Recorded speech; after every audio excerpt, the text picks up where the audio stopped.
আমাদের ভার্সিটির ভিতরে কিছু অংশ আপনাদের সাথে শেয়ার করব এবং পাশাপাশি আমরা জমজম টাওয়ারেও ঘুরতে গিয়েছিলাম।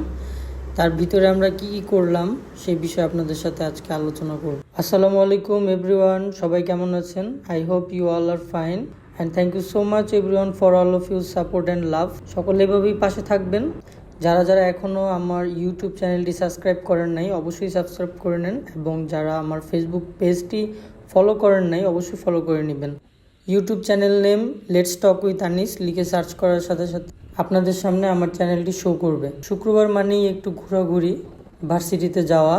এর আগে আমি আমার যে ব্লগটি আপলোড করেছিলাম আমার ভার্সিটি নিয়ে, তখন আমার ফার্স্ট এক্সাম ছিল, আর আজকে যাচ্ছি আমার মিডের ফাইনাল এক্সাম দিতে। ময়মনসিংহ থেকে ঢাকা অনেক সময়ের রাস্তা, যার জন্য আমার ভোরবেলায় বের হতে হয়, কারণ আমার এক্সামের টাইমটাও পড়েছে সকালবেলা। এই এক্সামটা ছিল 11:30টার সময়। তো সকাল সকাল আমার এক্সাম হলে পৌঁছাতে হলে অবশ্যই আমার ভোরবেলা রওনা দিতে হবে, কারণ 3 থেকে 4 ঘন্টা সময় লেগে যায় আমার ঢাকা যেতে যেতে। আমার আগের সকল বন্ধুদের সাথে আমার দেখা হয় ভার্সিটিতে গেলে, খুবই ভালো লাগে। তাদের সাথে একসাথে 4 বছর ইঞ্জিনিয়ারিং লাইফটা কাটিয়েছি, এখন ভার্সিটি লাইফটাও একসাথে তাদের সাথেই কাটাচ্ছি। আমার কিছু ভালোবাসার বড় ভাইরাও আছে যারা একসাথেই একই ভার্সিটিতে আছি, তাই সবার সাথে একসাথে দেখা হয়, খুবই ভালো লাগে। আমি আমার 4 বছরের ইঞ্জিনিয়ারিং লাইফ কাটিয়েছিলাম হোস্টেলে। তখন বন্ধু, বড় ভাই সবার সাথেই সবসময় দেখা হতো। হোস্টেলের ভিতরে অনেক মজা হতো, সকলে অনেক আড্ডা দিতাম, বাট এখন তার হয় না। তারপরও ভার্সিটির উছিলায় সবার সাথে দেখা হয়ে যায়। আজকেও আমি সেম যমুনা এক্সপ্রেস ট্রেনটিতে যাচ্ছি ময়মনসিংহ টু ঢাকা।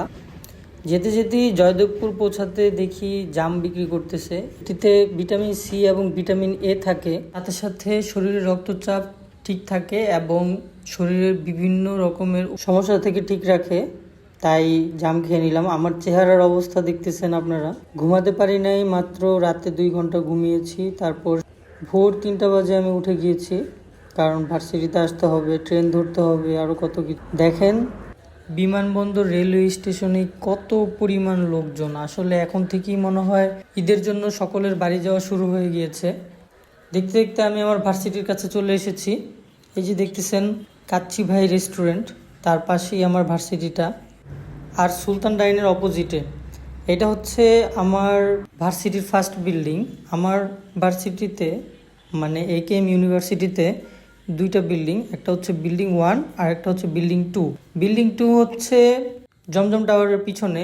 এই যে দেখতেছেন আমি লিফটের মধ্যে, এটা আমার ভার্সিটির বিল্ডিং 2তে। আমাদের মেইন অফিসটা হচ্ছে বিল্ডিং 1-এ। আমাদের ভার্সিটির মেইন বিল্ডিংটা হচ্ছে বিল্ডিং 1, যেটা কাচ্চিভাই রেস্টুরেন্টের পাশে এবং সুলতান ডাইনের অপোজিট পাশে। যেটা মেইন বিল্ডিংটাতে যাচ্ছি আমি আর আমার ফ্রেন্ড মিলে, সুদন্য আর সাজিদুর। আমরা একসাথে হোস্টেলেও সময় কাটিয়েছি। আমাদের আরও অনেকেই আছে, সামনে দেখতে পারবেন। আর কিছু ভাই ব্রাদার আছে যারা আজকের পরীক্ষাতেও আসতে পারে নাই, আসলে তারা শিপে ভয়েসে আছে। ভয়েসটা কি আপনারা অনেকেই চিনেন বা অনেকেই চিনেন না, একসময় ওইটা নিয়ে আলোচনা করব। এই যে দেখতে পারতেছেন আমার ভার্সিটির মেইন বিল্ডিং। এখানে আমার ফ্রেন্ডের কিছু কাজ ছিল, ওরা স্যারদের সাথে কথা বলতে সামনে গিয়েছে, আর আমি একটু ঘুরে ঘুরে দেখতেছিলাম আমার ভার্সিটিটা। অনেকেই বসে আছে এখানে ওয়েটিং রুমে। উপরের তলায় এবং নিচের তলায় মেকানিক্যাল ওয়ার্কশপ আছে, একসময় ওয়ার্কশপটা ঘুরে আপনাদেরকে দেখাবো, কারণ ভার্সিটির পুরো ভিডিও একসাথে করতে গেলে অনেক সময় লাগবে, অনেক টাইমের দরকার, এতে ভিডিওটাও অনেক লং হয়ে যাবে। আর আমার ভার্সিটির মেইন বিল্ডিংয়ের পাশেই একটা চার দোকান আছে, সেখানে বিভিন্ন রকমের চা পাওয়া যায়। আমরা গুড়ের চা টেস্ট করে দেখেছিলাম, খুবই ভালো লাগছে। এক সময় এই চা নিয়ে একটি বিস্তারিত ভিডিও আপলোড করব। মেইন বিল্ডিংয়ের কাজ শেষ করে আবার চলে আসলাম আমাদের সেকেন্ড বিল্ডিংয়ে। অবশ্য আমাদের সেকেন্ড বিল্ডিংয়েই আমাদের যত পরীক্ষা হয় সব এই বিল্ডিংয়েই পরীক্ষা দিই। মেইন বিল্ডিংয়েও পরীক্ষা হয়, বাট আমরা এখনও মেইন বিল্ডিংয়ে পরীক্ষা দেই নাই। আমাদের যে কয়টা পরীক্ষা হয়েছে সেকেন্ড বিল্ডিংয়ে দিয়েছি। তারপর ফার্স্ট এক্সাম দেওয়ার পরই অনেক সময় ছিল মাঝখানে, চলে আসলাম জমজম টাওয়ারে। ভাবলাম জমজম টাওয়ারে একটু যাই, ঘুরে আসি, এবং আমার ফোনের কভার দরকার ছিল, তাই ভাবলাম যে আমার ফোনের জন্য দেখি কোনো কভার আমার কাছে ভালো লাগে নাকি। জমজম টাওয়ারে ফোনের সকল অ্যাক্সেসরিজ এবং ফোনের শোরুম বা আপনারা যদি ফোন কিনতে চান তাহলে আপনাদের যেতে হবে জমজম টাওয়ারের একবারে টপ ফ্লোরে। আমরা টপ ফ্লোরেই যাচ্ছিলাম গল্প করতে করতে। আমাদের শাওন ভাই উপরের ফ্লোরে আছে, এই যে দেখতেছেন আমাদের শাওন ভাই। ভাইও অনেক দূর থেকে আসছে, পাবনা থেকে আসছে পরীক্ষা দিতে ভার্সিটিতে। এই যে আমার বন্ধু আর একজন সুধন্য দেখতেছেন, সেও আসছে ঝিনাইদহ থেকে। আর হুজুর করে যে বন্ধুটিকে দেখতেছেন সাজিদুর, ও ঢাকা থেকে এসেছে। বর্তমানে সাজিদুরের জব পোস্টিং ঢাকাতেই। আমার জন্য ভালো হতো যদি ঢাকাতে আমার জব পোস্টিং হতো, তাহলে আর কষ্ট করে এত দূরে আসা লাগতো না। তারপরও আলহামদুলিল্লাহ ময়মনসিংহ শহরটাও অনেক ভালো, খুব সুন্দর। ওখানকার সবাই মোটামুটি অনেক ভালো, ফ্রি মাইন্ডেড, তাদের সাথে খুবই ভালো সম্পর্ক আমার। তারপর জমজম টাওয়ারে ঘুরতে না ঘুরতেই আমাদের টাইম হয়ে গিয়েছে নেক্সট এক্সামের। এই যে আমরা এক্সাম হলে বসে আছি, একটু পরে খাতা দিবে। দেন আমরা আমাদের এক্সামটা শেষ করে যে যার গন্তব্যস্থলে আবার ব্যাক করব। আমি রেলওয়ে স্টেশনে ব্যাক করতে না করতেই দেখি প্রচুর বৃষ্টি হচ্ছে, দেখতে পারতেছেন। এত বৃষ্টি বলার বাহিরে। তারপরও হালকা একটু ভিজে গিয়েছিলাম আমি আস্তে আস্তে, কিন্তু বৃষ্টিটা খুবই ভালো লাগতেছিল। আমি খুবই এনজয় করতেছিলাম এই ওয়েদারটাকে। ট্রেন আসতে আসতে আরও 30 মিনিটস অপেক্ষা করতে হয়েছে আমার।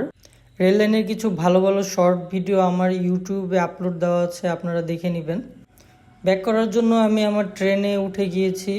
দেখতেছেন আমার চুলের কি অবস্থা। আসলে প্রচুর ডাস্ট বাহিরে, ঢাকা শহরের কথা তো আর বললামই না, আপনারা বুঝে নেন কী অবস্থা থাকে। যাই হোক, আমি ব্যাক চলে যাচ্ছি আবার ময়মনসিংহতে। এখন রিসেন্টলি আর ভার্সিটিতে যাওয়া লাগবে না আশা করি, আরও 2-1 মাস পরে যাব ইনশাল্লাহ। সামনে ঈদে বাড়ি যাব, তার একটা ব্লগ অবশ্যই আপনারা দেখতে পারবেন। বৃষ্টি হওয়ার পর ওয়েদারটা খুবই ভালো লাগতেছিল। দেখেন বাইরের সিনারিটা কত সুন্দর ভিউ, বলার বাইরে। ট্রেনে বসে এত সুন্দর একটা ভিউ দেখার মজাই আলাদা। তারপর চলে আসলাম আমি আমার গন্তব্যস্থলে। Thank you so much everyone for watching my video. ভালো লেগে থাকলে লাইক, কমেন্ট, শেয়ার, সাবস্ক্রাইব করতে ভুলবেন না। Thank you.